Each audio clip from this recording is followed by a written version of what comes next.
मी एक विधवा होते, अशीच भटकत होते आणि त्या दिवशी पावसात पूर्ण चिंब भिजले होते. एका तरुणाने मला आश्रय दिला आणि घरातील एक साडी देत म्हणाला, ही साडी घाला, नाहीतर आजारी पडाल. म्हणून मी दुसऱ्या खोलीत ती साडी बदलण्यासाठी गेले. रात्र बरीच झाली होती आणि त्या घरात फक्त तो आणि मी, आम्ही दोघंच होतो. आणि त्या रात्री जे घडलं तेच आज मी तुम्हाला सांगणार आहे. नमस्कार मित्र आणि मैत्रिणींनो, माझं नाव सुषमा आहे. मी एक विधवा आहे, कारण 2 वर्षापूर्वी माझ्या पतीचं निधन झालं. 4 वर्षापूर्वी माझं लग्न झालं होतं आणि मला एक छोटीशी 3 वर्षाची मुलगी आहे. सध्या माझं वय 28 वर्ष आहे. लग्नानंतर आमचा संसार खूप सुखाचा चालला होता. पती माझी खूप काळजी घेत असत. आम्हाला मुलगी झाल्यानंतर आमचं आयुष्य अजून सुंदर झालं होतं. पण अचानक काळाने सर्व काही बदलून टाकलं. माझ्या पतीचं अपघाती निधन झालं आणि माझ्या आयुष्यात काळोख दाटून आला. त्यानंतर माझ्या दिराचा माझ्यावर आणि माझ्या प्रॉपर्टीवर वाईट डोळा होता, कारण माझ्या नवऱ्याची बरीच जमीन जुमला होती. जर मी त्या घरातून निघून गेले तर सगळी मालमत्ता त्याच्याकडे जाणार होती. म्हणूनच तो मला मानसिक त्रास देऊ लागला. 2 वर्ष मी सगळं सहन करत राहिले. गावातल्या पुढाऱ्यांकडे तक्रार केली, पण कुणीही मला न्याय दिला नाही. माहेरचं म्हटलं तर माझे वडील लहानपणीच गेले होते आणि आई 5 वर्षापूर्वी वारली होती. भावाचं लग्न झालं आणि आता त्याच्या संसारात मी परकी झाले होते. मला तेव्हाच जाणवलं, माहेर तेव्हाच असतं जोपर्यंत आई वडील जिवंत असतात. त्यामुळे मी ठरवलं की आता स्वतःवरच अवलंबून राहायचं. माझ्या आयुष्यातली एकच आशा होती, माझ्या मुलीला घडवायचं, तिला चांगलं आयुष्य द्यायचं. पण दिराने तर कहरच केला. गावभर माझ्याबद्दल चुकीच्या अफवा पसरवू लागला. सगळे मला दोष देऊ लागले. एक दिवस तर मला कळलं की त्याने माझ्या मुलीला संपवायचा कट रचला आहे. ही बातमी मला एका ओळखीच्या माणसाकडून समजली. आता मात्र मी निर्णय घेतला, मी ते घर सोडणारच. पण प्रश्न होता, जायचं कुठं? काम शोधायला बाहेर पडले, पण कुठेच काही मिळेना. 2 दिवस झाले आणि हातातले थोडे पैसेही संपले. उपाशीपोटी माझ्या 3 वर्षाच्या मुलीकडे पाहिलं की डोळे पाणवायचे. मनात 1000 विचार, पण उपाय नाही. इतक्यात लांबवर एका शेतात एक छोटंसं घर दिसलं. धीर करून त्या दिशेने चालू लागले. तिथे एक तरुण शेतात काम करत होता. मी हळूच आवाज दिला. त्याला वाटलं कोणीतरी भीक मागायला आलेली बाई असेल, पण माझ्यात हात पसरायची हिंमत नव्हती. माझ्या डोळ्यातली लाचारी त्याने ओळखली. तो माझ्याकडे शांतपणे पाहू लागला. समोर मी, 3 वर्षाची मुलगी आणि आमची दयनीय अवस्था. तो म्हणाला, काय झालं बाई, काही हवं आहे का? मी काही बोलू शकले नाही. आवाज अडखळत होता. तो पुन्हा म्हणाला, बोलता का नाही? उशीर झालाय, काही हवं असेल तर सांगा. मी थरथरत्या आवाजात म्हणाले, मला काही काम मिळेल का तुमच्या शेतात? मी प्रामाणिकपणे काम करेन. त्याचं शेत गावाकडून थोडं लांब होतं आणि त्यालाही मदतनीस नव्हता. तो थोडा विचारात पडला आणि मग म्हणाला, हो चालेल, उद्यापासून या कामाला. पण आधी सांग, तुम्ही कुठून आलात? माझ्या तोंडून शब्द फुटेना. कदाचित त्याला माझ्या चेहऱ्यावरून सगळं समजलं. इतक्यात माझी मुलगी पदर धरून म्हणाली, आई, भूक लागली आहे. त्या तरुणाने एक शब्दही न बोलता घरात जाऊन टोपलीतून भाकरी आणि भाजी आणली. आम्ही गोठ्यात बसून जेवायला घेतलं. माझ्या मुलीसाठी त्याने दूध आणि बिस्किटं आणली. ती लहानगी पटापट बिस्किट खाऊ लागली आणि तिच्या चेहऱ्यावर थोडं हास्य उमटलं. माझ्या डोळ्यात पाणी आलं. इतक्या दिवसांनी कुणीतरी माणुसकी दाखवली होती. जेवण झाल्यावर तो म्हणाला, आता थोडा विसावा घ्या, मग मी तुम्हाला काम समजावून सांगतो. आणि तो शांतपणे शेताच्या बाजूला बसला. दाढीला हात फिरवत काही विचार करत होता. तो मला विचारू लागला, तुमचं गाव कुठलं आहे? तुम्ही राहता कुठे? रोज ये जा कशी करणार? पण माझ्या तोंडातून काही शब्दच फुटेना. मी हळूच म्हणाले, आम्ही खूप लांबून आलो आहोत, इथं आमचं काहीच नाही. मग थोडं संकोचून मी म्हणाले, जर राहण्याची काही सोय झाली असती तर बरं झालं असतं. तो तरुण थोडा विचारात पडला आणि म्हणाला, समोर एक रिकामं घर आहे, तिथे तुम्ही राहू शकता. तो आत गेला, चावी आणली आणि घराचं कुलूप उघडून मला दिलं. आज तुम्ही घर स्वच्छ करून घ्या, असं म्हणत तो निघून गेला. मी सगळं घर स्वच्छ करून घेतलं. मग त्याने थोड्याच वेळात काही भांडी, अंथरूण आणि एक पातेलं आणून दिलं. त्या दिवशी पहिल्यांदा मला मनात थोडासा दिलासा वाटला की कुणीतरी माझं दुःख समजलं. त्यानंतर वैभवने मला शेतातलं सगळं काम समजावून सांगितलं. कुठे पाणी द्यायचं, कुठे तण काढायचं आणि काय काय पाहायचं. दुसऱ्या दिवसापासून मी कामाला सुरुवात केली. माझी मुलगी लहान असल्याने शाळेचा प्रश्न नव्हता, ती माझ्या जवळच राहायची. आता माझं रोजचं जीवन काहीसं स्थिर झालं होतं. मी कामात गुंतून गेले होते आणि वैभवचं ओझंही हलकं झालं होतं. मात्र माझ्या साड्या फाटलेल्या होत्या आणि मुलीचे कपडेही आता जीर्ण झाले होते. हे पाहून वैभवने माझ्यासाठी 2 साड्या आणि मुलीसाठी 3 फ्रॉक आणले. त्या क्षणी माझ्या डोळ्यात अश्रू आले. इतक्या दिवसांनी कुणीतरी माझी काळजी घेत होतं. हळूहळू आमच्यात ओळख वाढू लागली. एका दिवशी मी त्याला माझं नाव सांगितलं. माझं नाव सुषमा आहे.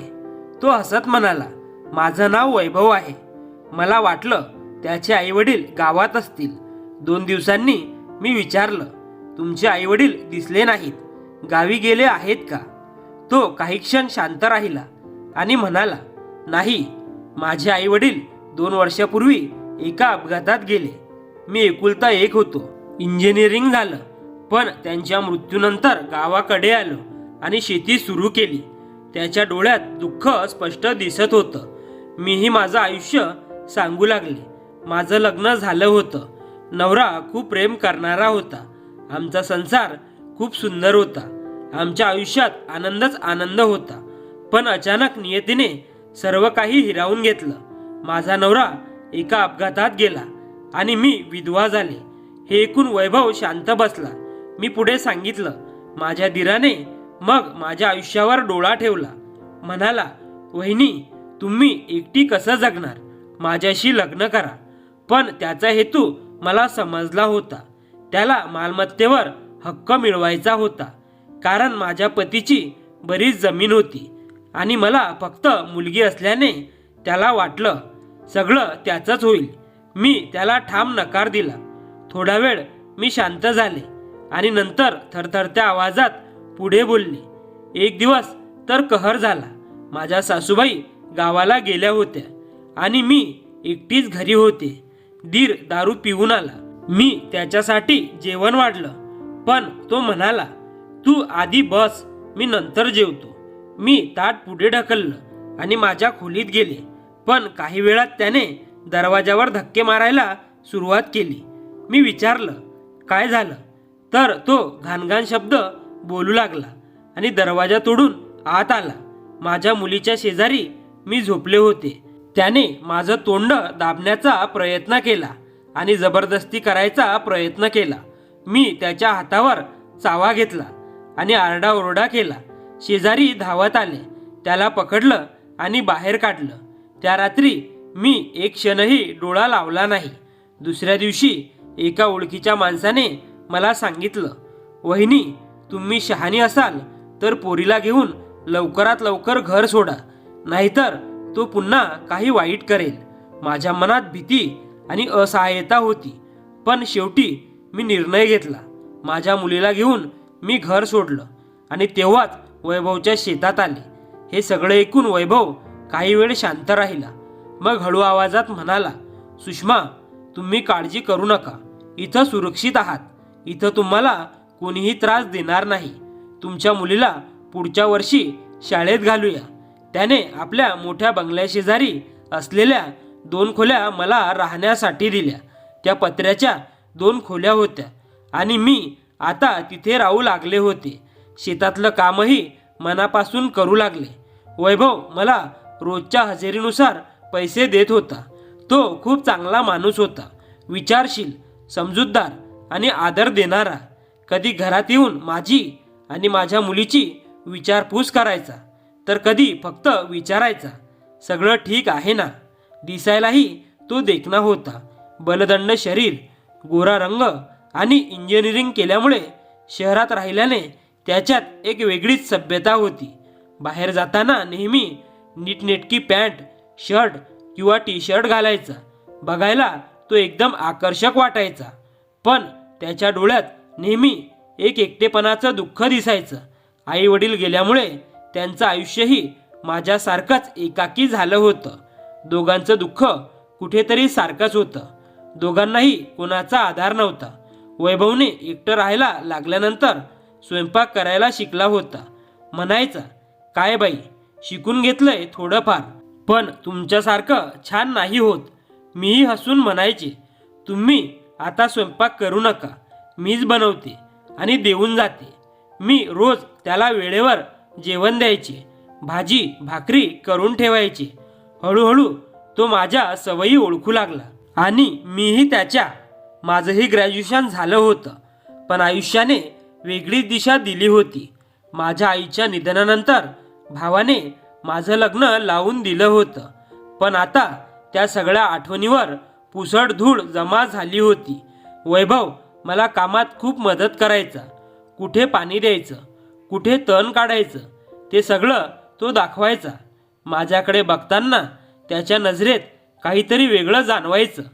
कधी आदर, कधी आपुलकी आणि कधी नकळत ओढ. पण मी काहीच दाखवत नसे. मीही त्याच्याकडे पाहिले की तो लगेच नजर चोरायचा. एक दिवस वैभव खूप आजारी पडला. तापाने फणफणत होता. मी त्याच्या कपाळावर मिठाच्या पाण्याची पट्टी ठेवली, औषधं दिलं आणि रात्रभर जागी राहिले. सकाळी त्याचा ताप थोडा उतरला. तो उठायचा प्रयत्न करू लागला, पण मी थांबवत म्हणाले, नका हो, आराम करा, मी सगळं करते. मी त्याला नाश्ता करून दिला. घरातील आणि शेतातील कामं आटपली. दुपारी त्याला सांगितलं, तुम्ही गावात डॉक्टरकडे जा, औषधं घ्या. तो गाडी काढून गेला आणि डॉक्टरांकडून औषधं घेऊन आला. येताना माझ्या मुलीसाठी बिस्किट आणि खाऊ आणला होता. त्या क्षणी त्याच्या चेहऱ्यावर एक वेगळीच मृदुता होती. कदाचित माझ्या काळजीने त्याच्या मनात काही बदल झालेला होता.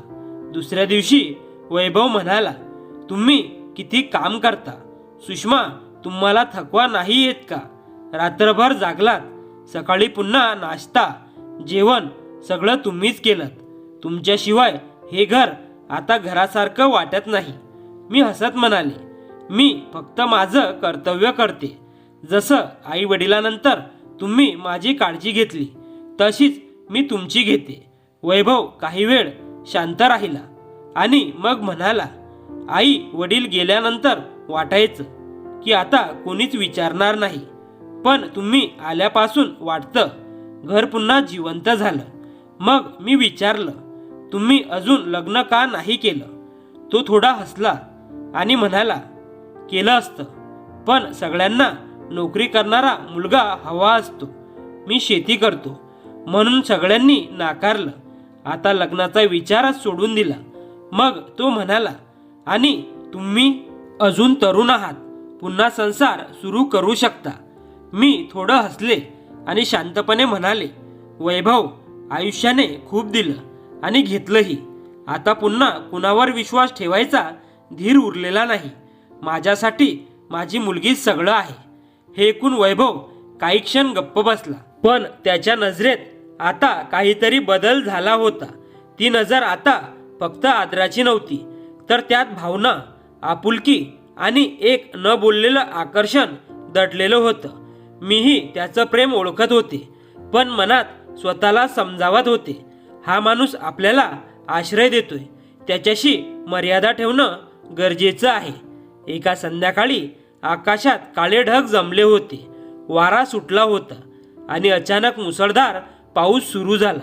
माझ्या घरासमोरच्या साईडने पावसाचा जोर एवढा होता की पाणी घरात शिरू लागलं होतं. दाराला कागद लावून पाहिलं, पण तरीही वरून पाणी गळत होतं. ते घर जुनं असल्याने कदाचितच तिथूनच पाणी आत येत असावं. मी पातेल्यात पाणी भरून खिडकीतून बाहेर टाकत होते तेव्हाच वैभवच्या नजरेस हे आलं. त्याने छत्री घेतली आणि पळतच माझ्या घराकडे आला. अहो, घरात पाणी शिरलंय ना, तुम्ही तिकडे काय बसलात, चला माझ्या बंगल्यात, तो म्हणाला. मी काही बोलायच्या आतच त्याने माझ्या झोपलेल्या मुलीला उचललं आणि म्हणाला, चला पटकन, इथे थांबू नका.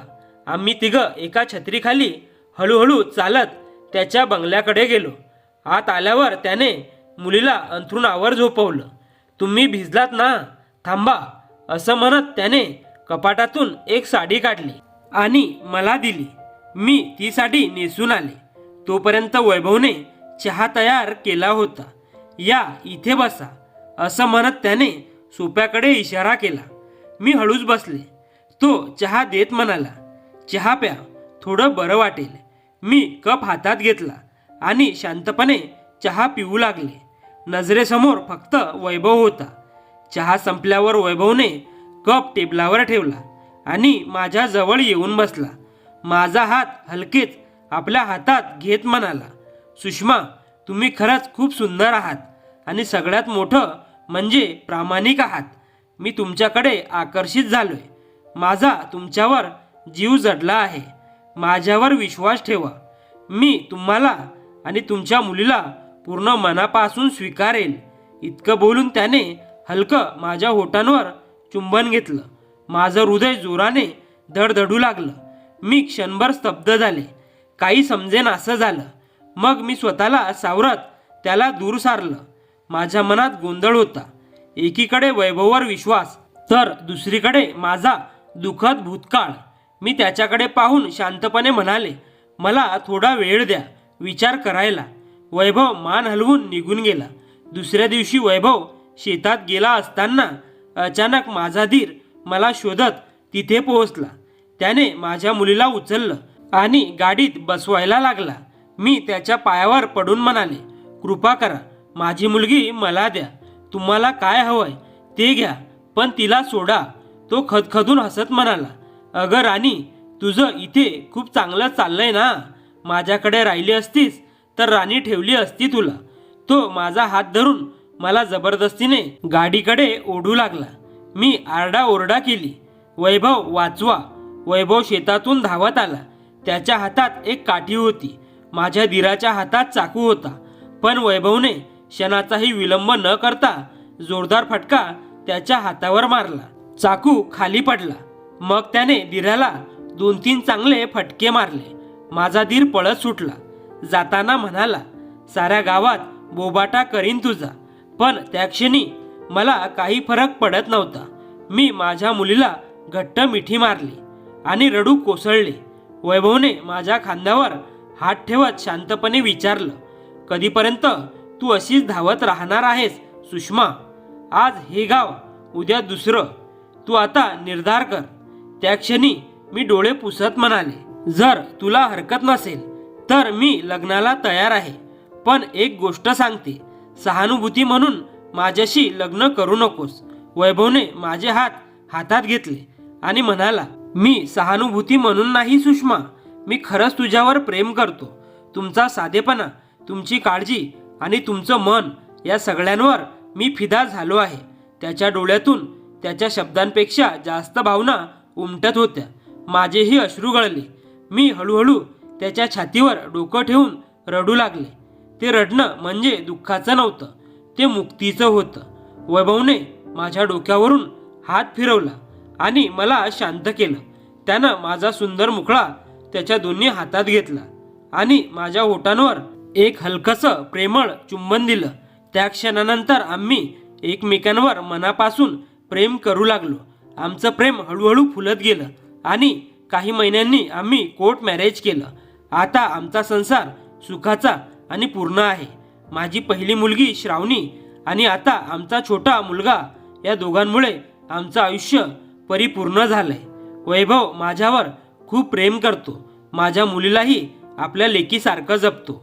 खरंच ज्याचं आयुष्य उद्ध्वस्त झालं होतं त्याला वैभवने पुन्हा जगण्याचा अर्थ दिला. जीवन कितीही कठीण असो, कितीही दुःख आणि अन्याय सहन करावा लागला, तरीही खरा माणूस आणि खरे प्रेम आयुष्याला पुन्हा अर्थ देऊ शकतं. प्रेम हे दया नसून समज, आधार आणि आदर असतो. म्हणून नेहमी लक्षात ठेवा, विश्वास, प्रामाणिकपणा आणि एकमेकाप्रती आदर हेच नात्याचं खरं सौंदर्य आहे. मित्र आणि मैत्रिणींनो, तुम्हाला काय वाटतं? आम्ही दोघांनी जे केलं ते योग्य आहे की अयोग्य?